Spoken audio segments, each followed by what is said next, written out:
இன்றைய தினம்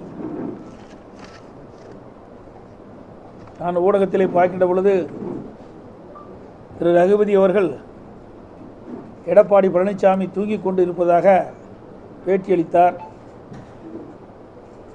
நான் விழித்து கொண்டு சிறப்பாக செயல்படுகின்ற காரணத்தினால்தான் பொறுத்து கொள்ள முடியாமல் திரு ரகுபதி அவர்கள் இந்த கருத்தை ஊடகத்தின் வாயிலாக வெளிப்படுத்தியிருக்கின்றார்.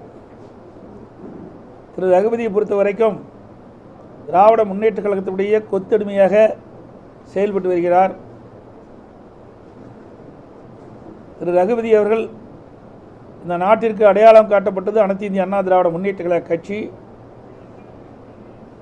பொன்மனச்செம்மல் புரட்சித் தலைவர் எம்ஜிஆர் இதயம் புரட்சித் தலைவர் அம்மா இருவரும் தலைவர்கள் வழியிலே அனைத்து இந்திய அண்ணா திராவிட முன்னேற்ற கழகம் என்ற மாபெரும் இயக்கம் திரு ரகுபதி அவர்களுக்கு சட்டமன்ற உறுப்பினராக தேர்ந்தெடுக்கப்பட்டு அனைத்து இந்திய அண்ணா திராவிட முன்னேற்ற கழக அம்மாவுடைய அமைச்சரவையிலே அமைச்சராக இடம்பெறுகின்ற ஒரு சூழ்நிலையை கழகம்தான் அவருக்கு வழங்கியது. அந்த நன்றியெல்லாம் மறந்து பொன்மனச்செம்மல் புரட்சித் தலைவர் எம்ஜிஆர் எந்த கட்சியை தீய சக்தி என்று சொன்னாரோ அந்த கட்சியிலே தன்னை இணைத்துக் கொண்டு இன்றைய தினம் அவர்களுக்காக அடிமை குரல் கொடுத்து கொண்டிருக்கின்ற காட்சி தொலைக்காட்சியிலே பார்த்தோம்.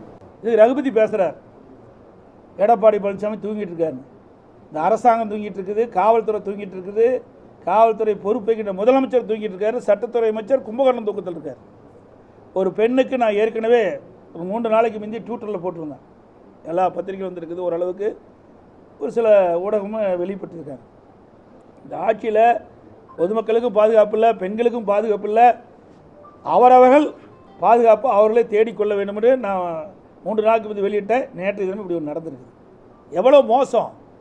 ஒரு பெண்மணி தன்னுடைய இருசக்கர வாகனம் காணவில்லை என்று காவல் நிலையத்திலே புகார் கொடுத்திருக்கிறார்.